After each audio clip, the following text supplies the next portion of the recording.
on his store. But he didn't expect to find the cashier in tears. What she said changed everything. Subscribe to the channel and write in the comments where you're watching this video from.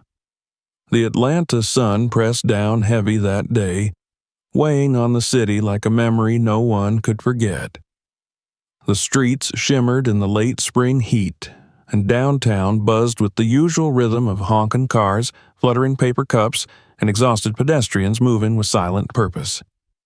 Inside the air-conditioned cool of the Intercontinental, Blake Hunter adjusted the cuffs of his linen shirt and nodded absently at the young executive seated across from him.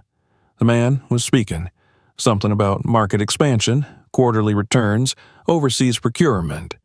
But Blake's thoughts were elsewhere. He stared past the man's shoulder through the clean pane of glass that framed the skyline. Somewhere beyond that horizon was a store. Not a flagship or model branch, not a polished pilot location filled with staged optimism and curated customers. No, Blake was thinking of one of the old stores, one that had stood for years in a part of Atlanta people rarely included in postcards. Store Hash 17. A place where he hadn't stepped foot in more than a decade. Blake Hunter was 60 years old that month. Still lean, still broad-shouldered beneath his tailored shirts, his silvering hair gave him the distinguished appearance expected of someone whose net worth sat in the billions. He was, by every account that mattered in his world, a success. The founder and CEO of Quick Choice, one of the fastest-growing discount retail chains in the southeastern United States. A man with 2 honorary doctorates, 3 beachfront properties, and his name etched into granite outside the business school of a private university. And yet, as he listened to the junior VP across the table drone about efficiency metrics, Blake felt only a strange hollowness forming behind his ribs. Something had shifted. Maybe it was the way the young man had used the phrase human capital 3 times in 5 minutes.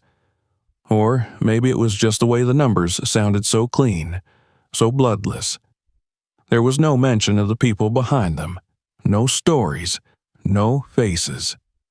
After dinner, after the wine and handshakes and laughter that rang a bit too loud, Blake rode the elevator up to his suite alone. The city glittered below like 1,000 promises he no longer believed.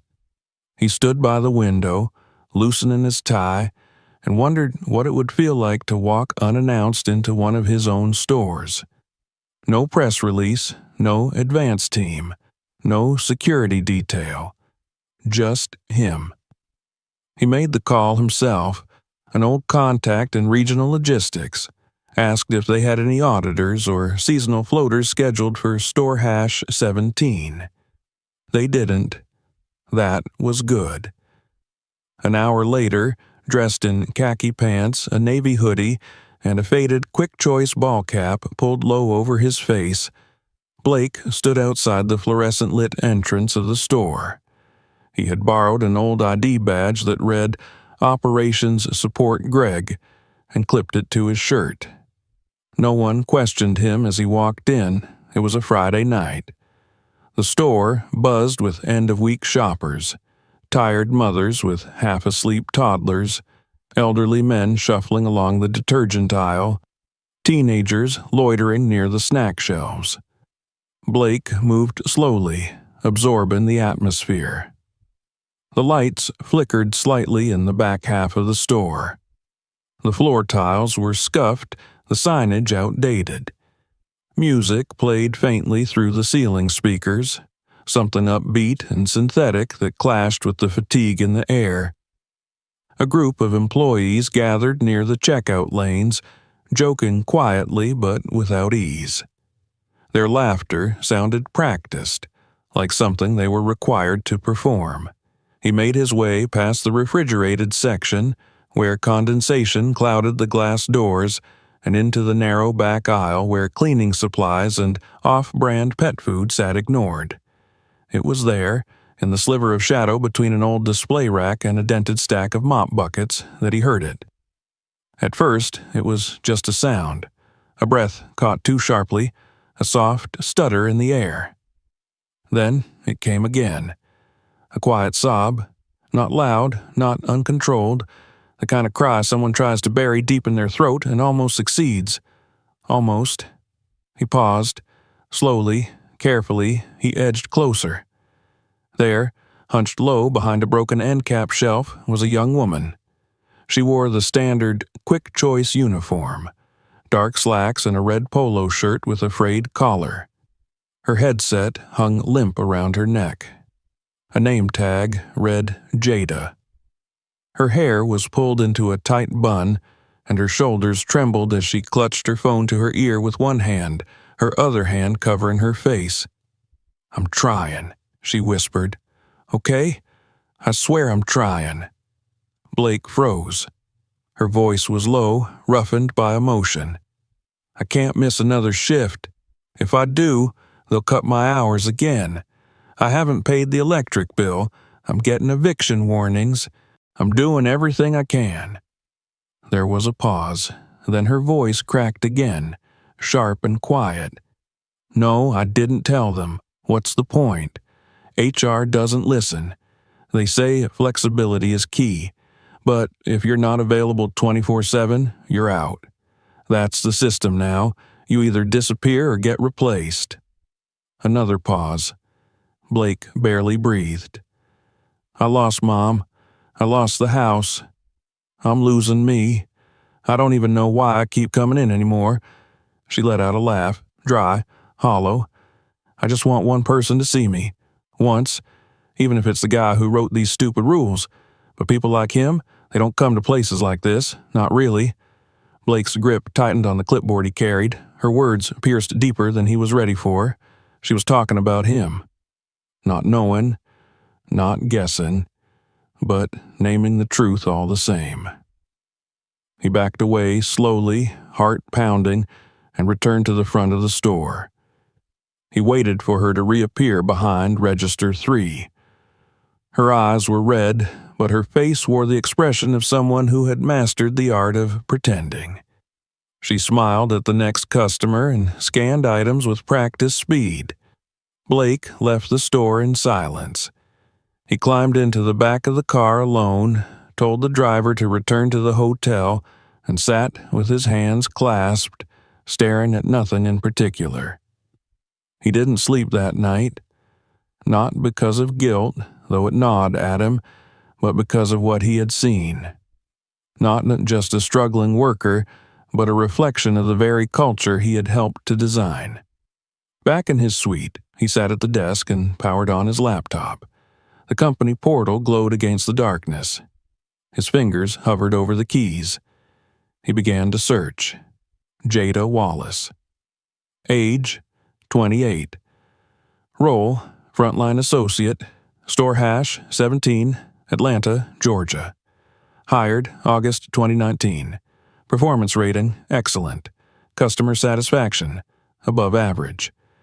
Attendance, good, with 2 recent unexcused absences pending documentation. Then he saw it. Weekly hours, 32, 28, 24, 16, 8. The decline had begun 6 weeks ago. Her record was nearly spotless until then. The system had flagged her after 2 days marked low availability, personal emergency. No one had followed up. No one had checked why. The algorithm had acted. The hours had vanished. Blake stared at the screen. He remembered approving that system. Remembered the presentation from the consultants. Bright-eyed men in well-fitted suits talking about optimization, scheduling efficiency, reducing overhead. It rewards availability, they had said. It builds loyalty by rewarding the most committed. They hadn't said what it did to single mothers, or to people who buried their mothers. He sat back in the chair. The hum of the city outside continued, indifferent and distant. He had built a machine, and that machine was quietly, cleanly, professionally breaking people. The young woman with the trembling voice had said something else, something that haunted him more than he expected. "I just want one person to see me." He closed the laptop and whispered, "I saw you." And for the first time in years, Blake Hunter didn't feel like a CEO. He felt like a man who'd been called out by a stranger in the shadows of his own empire. Tomorrow he would go back, and this time he would stay long enough to really understand what he'd built and what it was costing. Morning crept into the city with the lazy determination of spring in the south. Light filtered through the sheer curtains of the suite, casting pale rectangles on the carpet. Blake Hunter had not moved from his chair. His laptop was still open, glowing faintly, the company's internal system idle on the screen. His blazer had slipped off sometime during the night and now hung loosely on the back of the chair, one sleeve grazing the floor. The night had not brought rest, only thought. Thoughts that turned over and over in his mind like river stones smoothed by years of avoidance. Jada Wallace.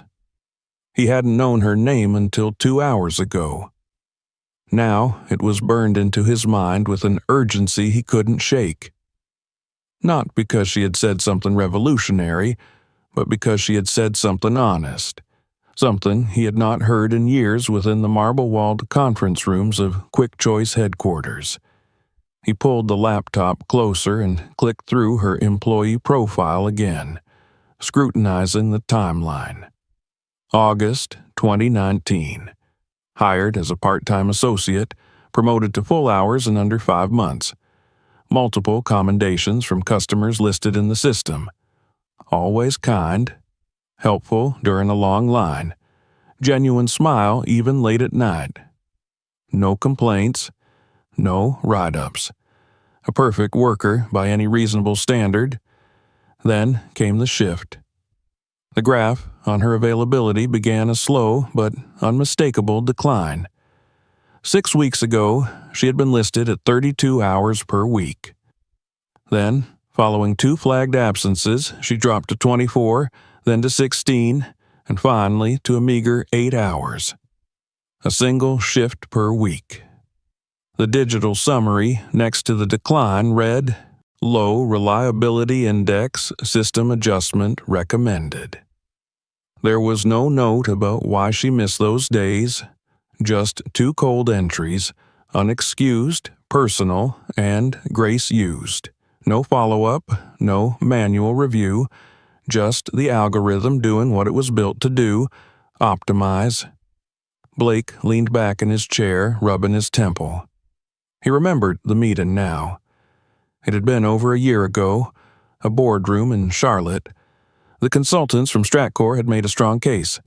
Flex Shed is an adaptive algorithm, one of them had said, pointing to a slide titled Optimizing Labor Allocation in Real Time. It prioritizes high availability staff while naturally reducing scheduling opportunities for inconsistent performers. Objective, streamlined, scalable. He remembered nodding, signing off without hesitation. It sounded efficient, fair even. Let the system reward commitment. But no one had mentioned nuance. No one had talked about mothers, or caretakers, or grief. He dug deeper, pulled up the Flex Shed documentation, page after page of metrics, benchmarks, tiered behavior scores, and dynamic availability charts. It was mathematically elegant, coldly perfect. Nowhere in the documentation did the word context appear. His chest tightened. He closed the file. Outside the window, the city had come to life. Delivery trucks rumbled down side streets, car horns barked distantly, and pedestrians began their daily shuffle across hot concrete. The hotel suite, soundproofed and serene, felt like a different world, a safe world, one that buffered people like Blake from the reality they created. He stood, stretched, and moved toward the bathroom. Splashing cold water on his face, he studied himself in the mirror. The man who looked back was still impressive, still fit for his age, still commanding, but his eyes looked tired, not from lack of sleep, but from the sudden weight of seeing, truly seeing something he had ignored for far too long. He dressed quickly, a different disguise this time. Loose khakis, a zip-up gray hoodie, and the same worn cap. He clipped the old Operations Support badge back onto his chest. Greg, the invisible auditor, was going back into the field.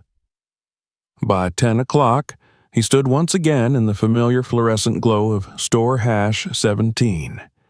It felt less foreign now, more real. A place not of numbers, but of lives.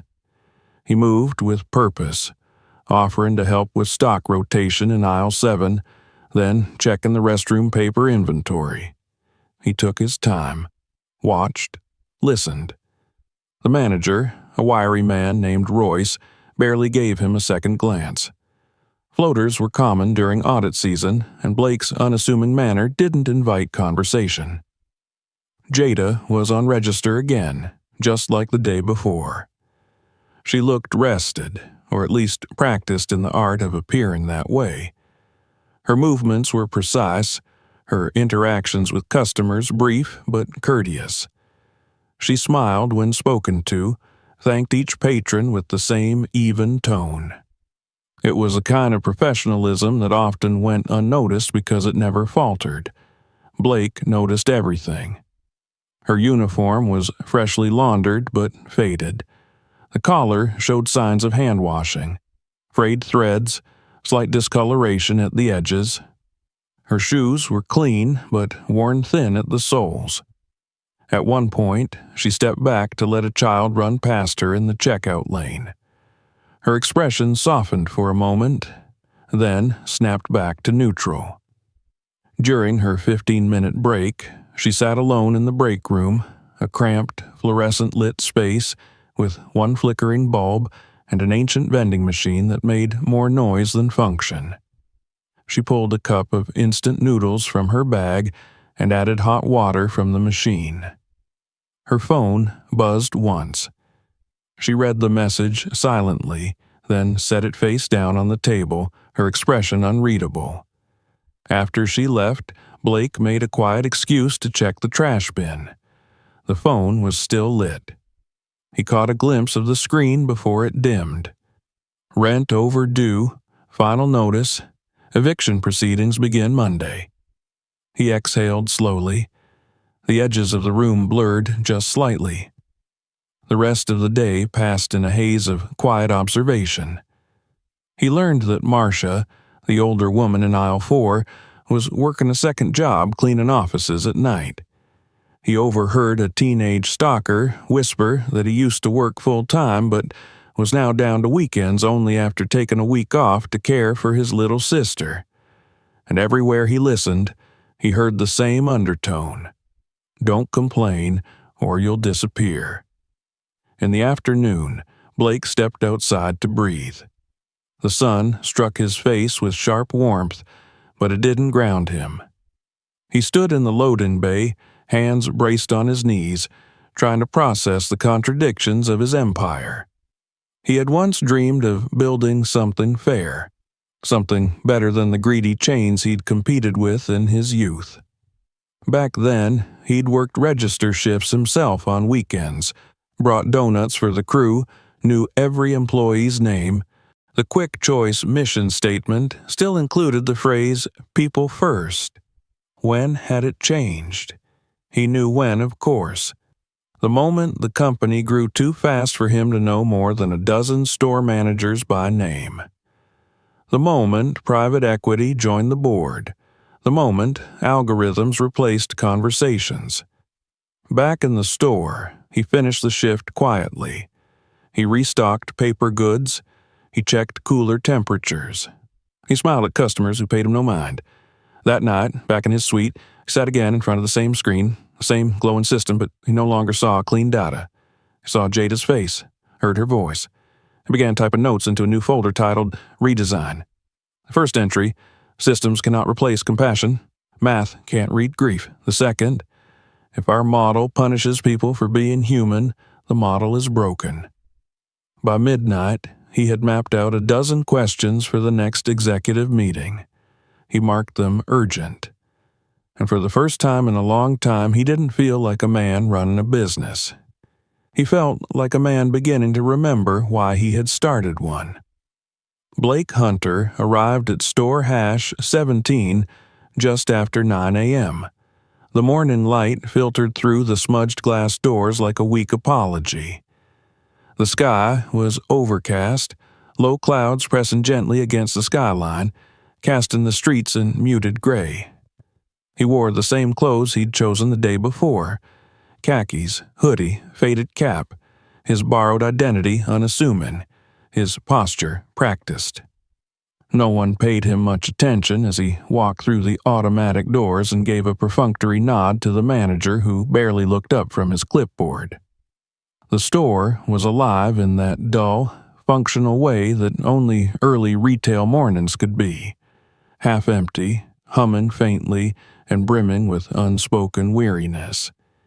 He walked slowly, not out of caution this time, but intent. Intent to notice the things he'd missed for years: the slight flicker in the overhead lights above the frozen section, the faded training poster peeling away from the break room door, the weight in the shoulders of the employees who moved like wind-up toys nearing the end of their tension. He spotted Jada before she noticed him. She had arrived 10 minutes early, her steps brisk but silent. She carried a plain canvas tote, probably with her lunch inside, and paused briefly by the time clock before scanning in. Her uniform, though washed and pressed with evident care, hung a little looser than it should have. Her face was composed, smooth in that practiced way of people who've been forced to endure too much while pretending nothing is wrong. She greeted Royce, the store manager, with a nod, then made her way to Register 3. She moved like someone who knew exactly where to be, how to avoid unnecessary attention, and how to keep her head down, just enough to stay off the radar without seeming disengaged. Blake recognized it instantly. It was the posture of survival. As customers began to trickle in, Jada adjusted her headset, turned on her register, and began scanning items with an efficiency that looked effortless. Her rhythm was steady, not robotic, but precise. A woman with a baby on her hip smiled at her, and Jada smiled back, genuinely but briefly. There was no time for indulgence. Blake pretended to restock a nearby shelf of canned soups, watching from the corner of his eye. He noticed how she handled each transaction. No wasted movements, no clipped words, always thank you, always next in line, always calm. She offered small kindnesses, handing receipts instead of letting them dangle, helping a man with arthritis place a gallon of milk into his cart, but never lingered, never crossed into familiarity, not out of coldness, but caution. There was a moment, around 10:20, when the store briefly emptied. For perhaps 90 seconds, her register was idle. Blake saw her glance toward the exit doors, not long, not obviously, but enough, like someone waiting for something, or someone. Her fingers hovered near the counter, flexing subtly.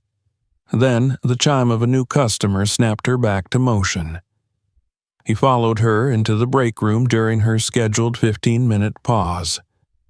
She didn't notice him. He kept to the side, pretending to check the janitorial supply list posted on the corkboard. She moved quietly, efficiently, opened her tote, removed a paper-wrapped bundle and a small cup of instant noodles. She filled it from the hot water dispenser, sat at the edge of the folding table, and unwrapped a plastic fork. Her phone buzzed once. She read the message and stared at the screen longer than necessary. Then, without a word, she placed it face down. She didn't eat right away. just sat there, watching the steam rise, her hands wrapped tightly around the cup. Blake glanced again at her phone when she left. He didn't intend to invade her privacy, but the screen was still faintly lit, and the message notification was visible. Final warning, rent 3 days overdue. Eviction process begins Monday.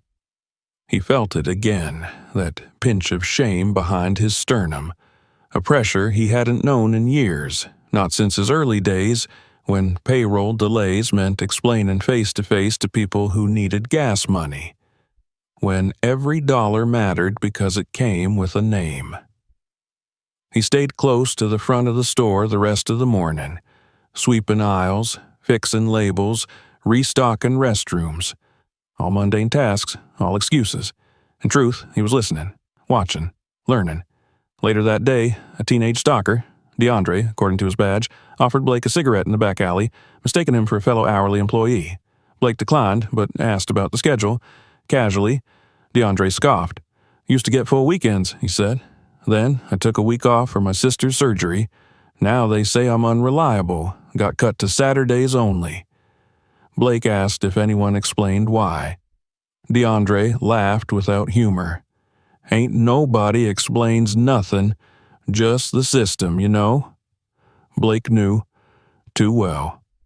He returned inside and found Marcia, an older employee in housewares, restocking shower curtains. She moved slowly, with the care of someone who understood what a fall would cost her. He offered to help, and she accepted gratefully. They made small talk, and soon she was speaking freely, her voice low and conspiratorial. "Girl at Register 3, she said, nodding toward the front, "used to pull full time, one of the best. Then her shifts started shrinking. They never tell you to quit. Just bleed you till you got no choice." That phrase stuck with him, bleed you till you got no choice. He thanked her and continued working. He could have left early, no one would have noticed. But he stayed through the close of her shift, which ended quietly just after 3 p.m. She clocked out without a word, pulling her tote onto one shoulder and walking straight past the window displays and the weekly deal signs. Blake followed her with his eyes until she disappeared beyond the parking lot. He returned to his hotel room that night, but he didn't open his laptop right away. He sat in silence for a long time. The image of Jada sitting alone in that break room, her hands wrapped around a cup of dollar noodles, wouldn't leave him. He imagined her going home, if she even had one. Imagined her counting bills, skipping meals, holding her breath every time the mailbox clicked shut. Eventually, he stood and turned on the desk lamp. The light flickered briefly before warming to full brightness. He opened the employee system again and reread her record. Everything was still there. Clean, excellent, unwavering, until the algorithm decided she no longer fit. Then he opened another file. And another. And another. Different names, different faces, same pattern. The Flex Shed system did exactly what it was designed to do. It rewarded those who were always available, always ready to fill in, to say yes, to bend their lives around the needs of the store. But it punished those who were human, who had families, responsibilities, emergencies, grief. No manager had reviewed Jada's situation. No one had intervened. The system had labeled her low reliability, and so she was quietly squeezed until her employment teetered on the edge of erasure. Just like DeAndre. Just like dozens of others Blake reviewed that night. At some point after midnight, Blake opened a blank document and began to type. He didn't have a plan yet, but he had clarity. That was new. He wrote, "Efficiency is not justice. Fairness without compassion is still cruelty. A machine can't be kind. It can only be cold." And beneath it, he added, "I made the machine." The next morning, He would return, not just to watch this time, but to prepare. Something had broken open in him, not with noise, not with violence, but with quiet clarity. Jada Wallace was not just an employee. She was the mirror. And for the first time in years, Blake Hunter was looking. The sun rose behind a thin veil of cloud the next morning, spreading a pale gold across the horizon that failed to warm the glass towers of downtown Atlanta. In the corner suite of the Intercontinental, Blake Hunter stood before the full-length mirror, buttoning a charcoal gray dress shirt. The hoodie and khakis from the past 2 days lay folded on the edge of the bed, his borrowed badge now resting on the nightstand beside them. He didn't need a disguise anymore. Not today. The reflection looking back at him was clean, composed, but not shielded. His eyes, usually sharp with executive detachment, held something different now, something quieter, steadier. Not shame, not regret exactly, but the clarity that follows when someone finally stops turning away from what they've built. He adjusted his collar, chose to leave off the tie, and slipped into a tailored blazer. As he left the room, his phone vibrated. A message from his assistant. "Do you want to move the 11:30 call with the board? Media wants comment on warehouse pilot delay." He typed a single response. "Cancel everything." The ride to store hash 17 was silent. He didn't take the company car. He took a local rideshare dressed in a way that wouldn't draw attention but would be unmistakable once he entered. He didn't want flash. He wanted presence. The store was already in full rhythm when he arrived just after 9:15. The parking lot was half filled with aging sedans and minivans, a few customers already filtering in through the automatic doors. Inside, the usual morning routines were unfolding. A man and dairy checked expiration dates. The assistant manager argued quietly with a delivery driver over the size of a shipment. Registers beeped and measured time. Blake walked in without ceremony. There was a ripple, but not immediately. At first, only one cashier noticed. Then the floor supervisor. Then the store manager, Royce, who nearly dropped his tablet when his eyes confirmed what his brain refused to accept.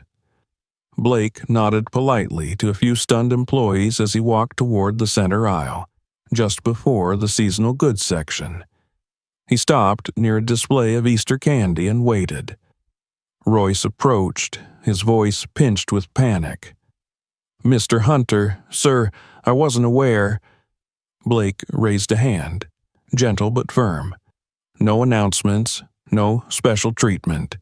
Just gather your team. Please. Royce hesitated, then moved quickly, radioing staff and whispering instructions. A slow current moved through the store as cashiers, stockers, and floor workers emerged from their routines, forming a hesitant semicircle near aisle 3. There were perhaps 15 of them now, young, old, uniformed in faded reds and blacks, eyes wide and uncertain. Jada was among them. She stood near the back, her register still open behind her, her tote bag tucked under the counter where she'd placed it earlier. Her arms were folded across her chest. She didn't speak. She didn't move. But she didn't leave either. Blake stood before them and looked at each face. "My name," he said slowly, "is Blake Hunter. I founded Quick Choice 21 years ago in a converted warehouse outside of Birmingham. I started with 12 carts, 1 register, and borrowed money." No one spoke. The only sound was the hum of overhead lights. "I used to mop the floors myself. I unpacked deliveries before dawn.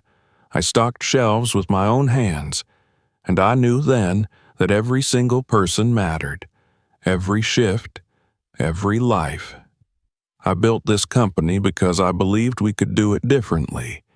Better." He paused, letting the weight of those words settle. And I thought, wrongly, that as we grew, our systems, our policies, our efficiency would carry that spirit forward. That data could protect fairness. That structure could protect people. He reached into the folder he carried and held it up. "This is the employment file of one of your co-workers," he said. "Her name is Jada Wallace." A visible flinch passed through the small crowd. Jada's arms lowered slightly, her hands tense. "I reviewed this file last night," Blake continued, voice even. "Here's what I found. 3 years of reliable service, above-average customer reviews, no write-ups, no complaints, one of the most consistent performance records in this store." He opened the folder. 6 weeks ago, she used her remaining grace days to care for a family emergency. The system, Flex Shed, automatically flagged her. No human reviewed it. No one asked why. After that, her hours dropped. Not because she was late, not because she failed, but because she wasn't available on a few critical days. That's it. No conversation, no chance, just silence. Jada didn't look away. Her chin lifted ever so slightly, but her lips parted. She hadn't expected this. No one had. Blake turned toward her now, not accusing, not apologizing yet, just present. "And then," he said softly, "I overheard you. 2 nights ago, I was here in disguise, watching, listening." A breath caught somewhere in the crowd. "You didn't know I was there, but I heard what you said. I heard your fear, your exhaustion, your honesty. You said you were losing yourself, that you just wanted one person, just one, to see you." Jada blinked rapidly, a shine rising in her eyes. "I saw you," Blake said. No one moved. "I didn't come here today to pretend this was an isolated mistake. I came here to tell you this is a symptom of a system I helped build. I signed the policies. I greenlit the automation. I accepted the reports without asking the stories behind them." He turned back to the group, raising the folder slightly before dropping it, with quiet finality, onto the floor. "It ends today." Gasps fluttered through the employees like wind through dry leaves. Effective immediately, Flex Shed is suspended across the company. No more automatic cuts. No more faceless decisions. From this moment on, every change to your schedule will be reviewed by a human being. A real manager. A person who will listen. Royce shifted uneasily. The district manager, who had arrived moments earlier and now stood stiffly beside the stockroom door, opened his mouth to speak. "With all due respect," he began. Blake didn't let him finish. "No," he said simply. "You had your chance. You ran the numbers. I'll run the store." He looked again at the employees, seeing their expressions slowly shift, from disbelief to cautious hope. "There will be no retaliation," he said. "No buried warnings, no polite punishments in the form of lost hours. If you speak up, you will not disappear. You will be heard." Then he turned back to Jada. "I'm sorry," he said. She blinked, but the tears she'd once hidden now slipped freely down her cheeks. She made no move to wipe them away. There was no shame left to disguise them. "I never wanted to be the kind of leader who had to apologize in the middle of a fluorescent-lit store," he said, quieter now. "But I am, because I didn't come down here until someone broke in the dark." He reached into his briefcase once more and pulled out a small, laminated sign. It was plain, no logo, just bold, clear text. He handed it to her. "This is a human workplace," she read aloud. "If you're tired, you can sit. If you're struggling, you can speak. You will not be punished for being human." Her hands trembled slightly as she took it. "I want that placed where everyone can see it," Blake said. "Every store, every break room." She nodded. The crowd didn't clap. There was no dramatic music, no cheering, just a stillness. a shared silence. But in that quiet, something shifted. A line was crossed. A truth, long buried, was finally spoken aloud. And in the eyes of the workers who had grown used to being overlooked, something began to return. Not trust, not yet, but maybe the first shape of it: dignity. Blake remained a few minutes longer, answering questions gently, addressing staff by name where he could. He promised nothing grand, no slogans, no campaigns. Only this: that he would stay until the job was done. And for once, they believed him. Or wanted to. He watched as Jada walked back to her register. She placed the sign beside her terminal in clear view. Customers were already lining up again, unaware of what had just happened, but the air had changed. Even the silence sounded different. Blake took a step back, his eyes lingering on the sign one last time. Then, without another word, he moved toward the back of the store. Not to leave, but to begin cleaning the very mess he had helped to make.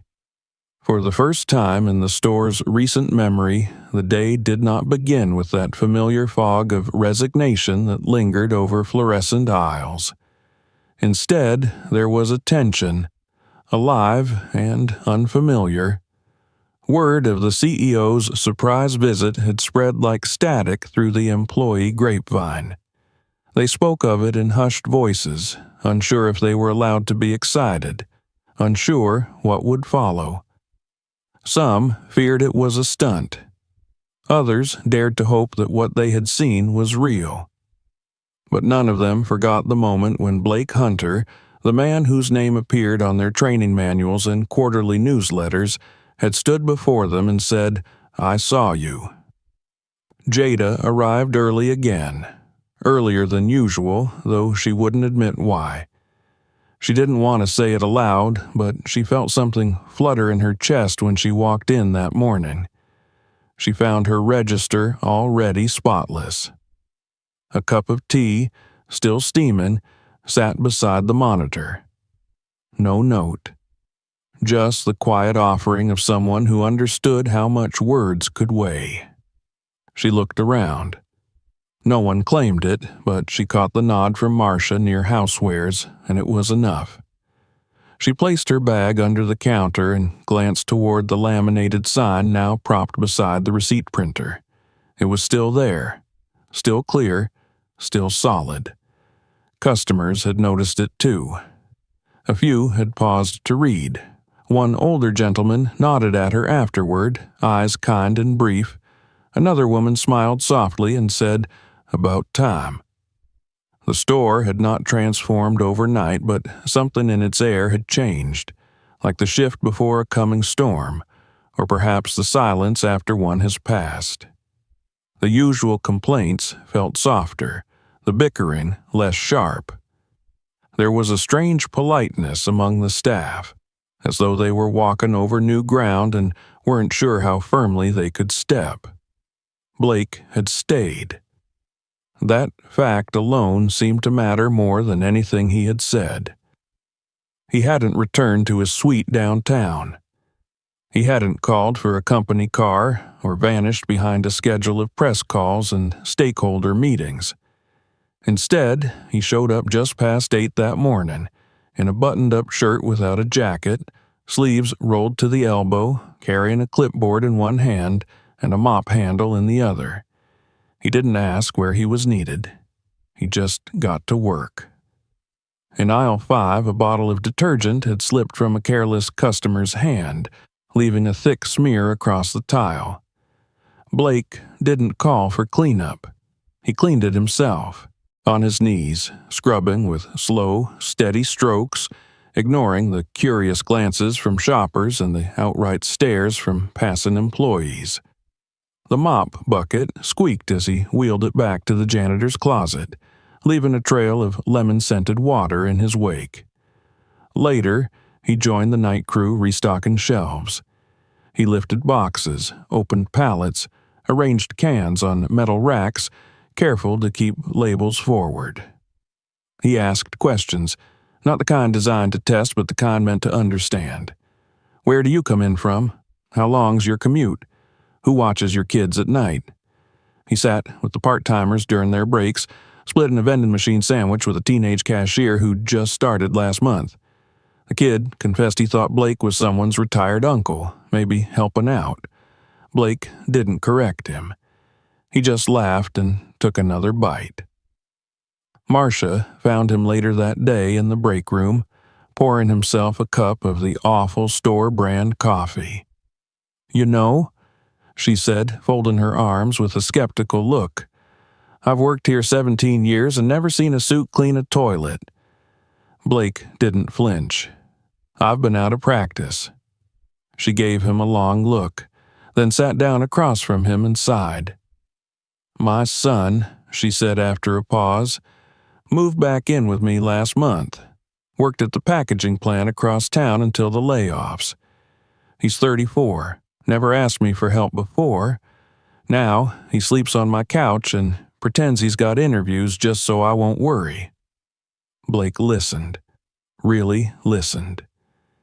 "He said to me last week," Marcia continued, her voice catching, "Mama, I thought if I worked hard I'd be safe."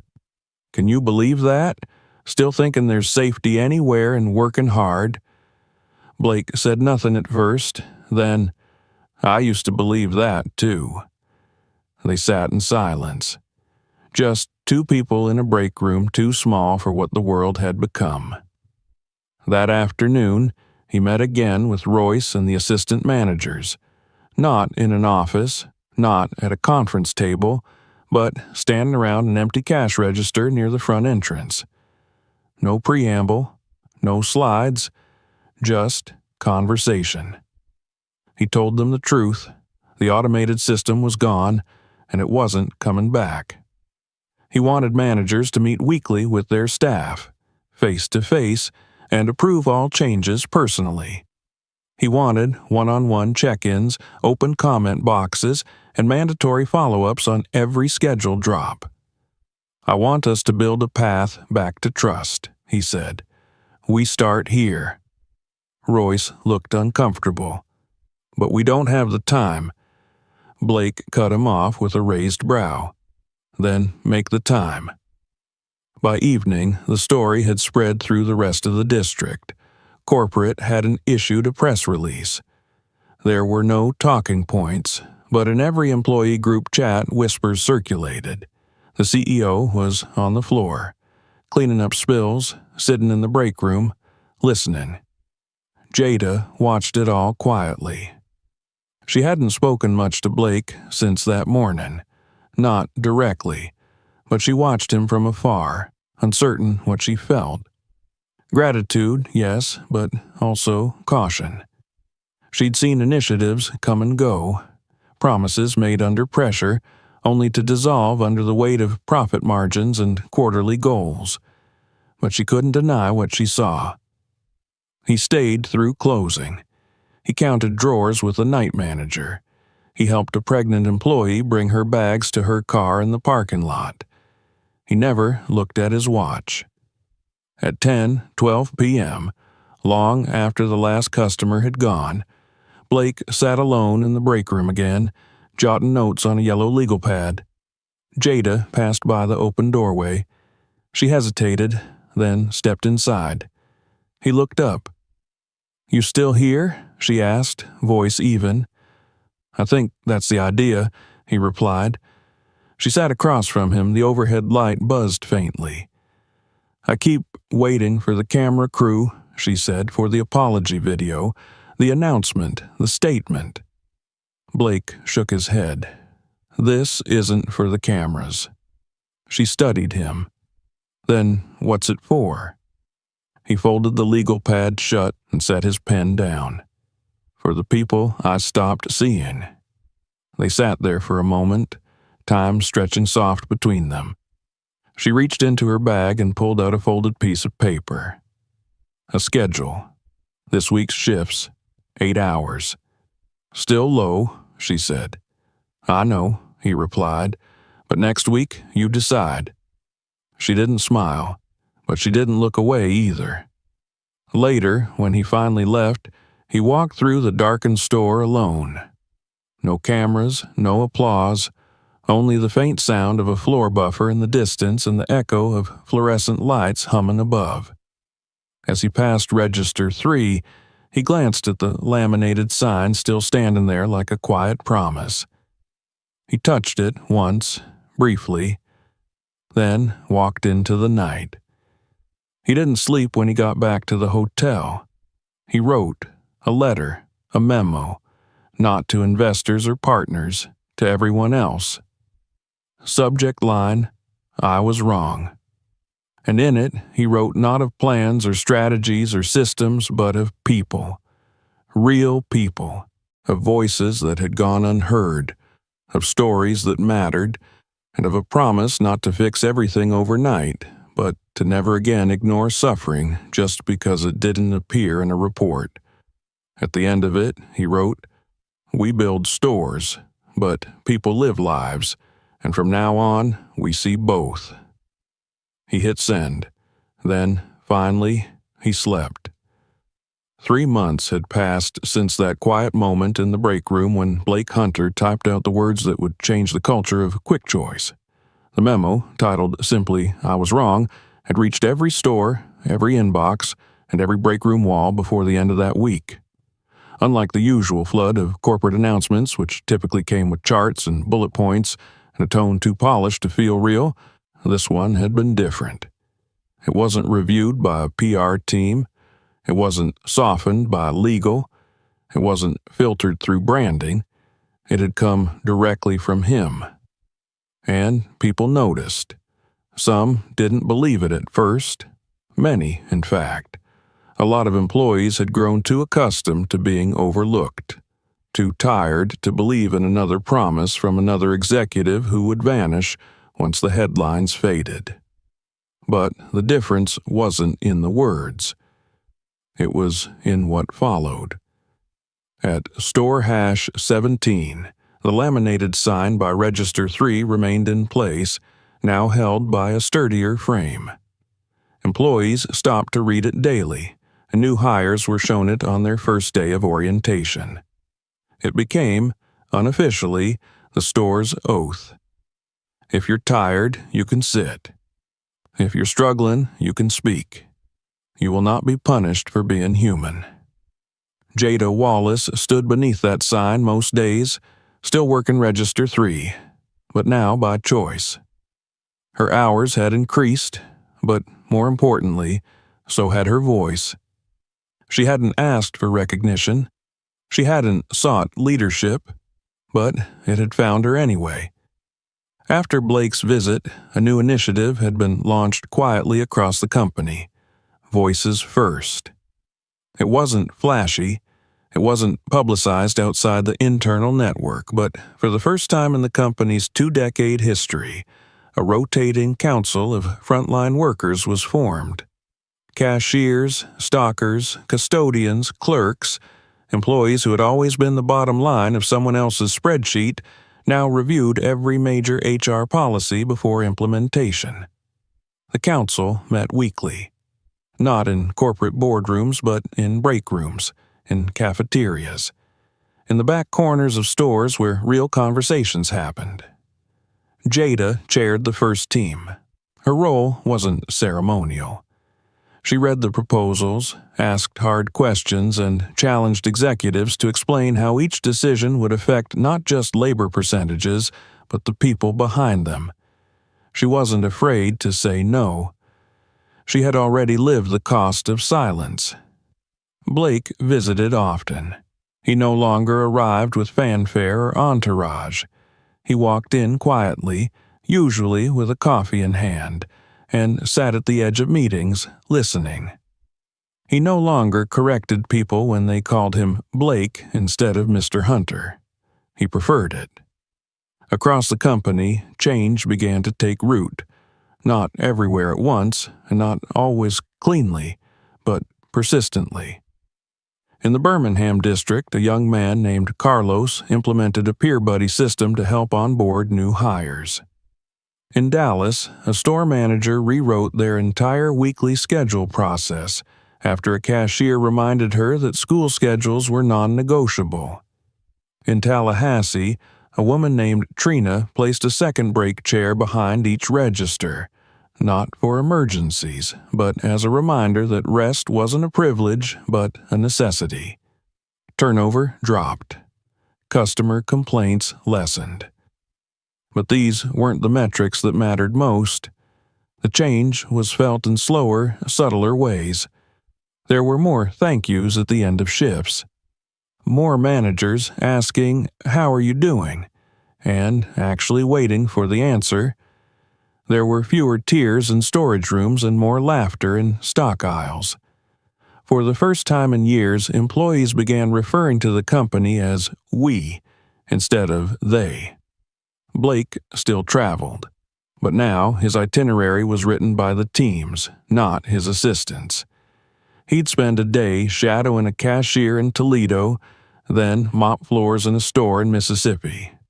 He attended potlucks, rode along on deliveries, ate vending machine snacks with third-shift crews, and in every place he visited, he asked the same question: "What do you need?"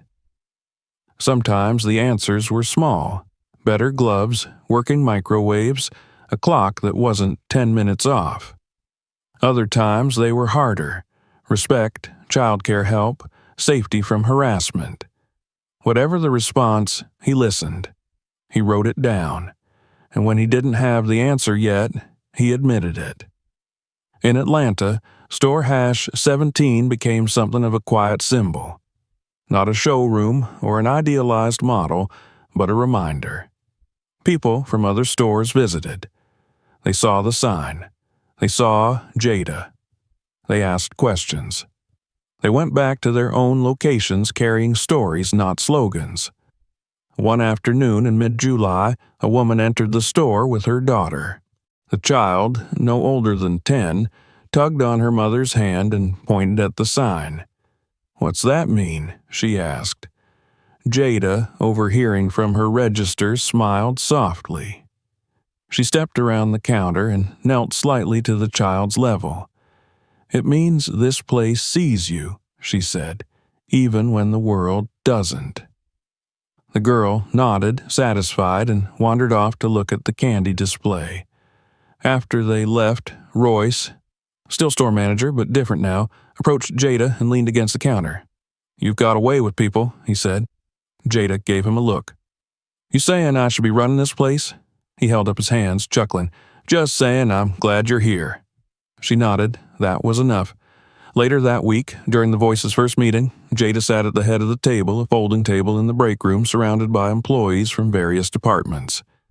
Beside her sat a young woman who had recently lost her brother and was struggling with inconsistent hours. Across from her, a middle-aged man who had taken custody of his grandchildren and needed flexible scheduling. They talked not just about policies, but about stories. Real ones. They debated, disagreed, laughed, shared. In the corner of the room, Blake sat with his notepad. He didn't speak unless asked. When he was asked, he answered simply, and when the meeting ended, he helped clean up like anyone else. Before leaving, he stopped at Register 3. It was quiet, midday lull. He looked at the sign again. It was a bit faded now, fingerprints smudging the corners. "You ever think," he said to Jada, who was logging out of her shift, "about writing something better than that?" She looked at the sign, then back at him. "No," she said, "that one's just right." He nodded. Outside, the heat rolled off the pavement in waves, the air thick with southern summer. Blake stepped into the brightness, shielding his eyes. For the first time in years, he didn't feel the weight of a company resting solely on his shoulders. He felt it moving, alive, distributed, growing, not just as a business, but as a body made of people who were no longer invisible. The world hadn't changed. It was still hard, still unfair. Rent was still late, hours still short in places. But there was something else now, a space, a breath, a place where someone could sit and be tired and be seen. And that, perhaps, was the most human beginning of all. If this story moved you, don't forget to subscribe for more. Watch our next video and explore other stories that matter. And please share this video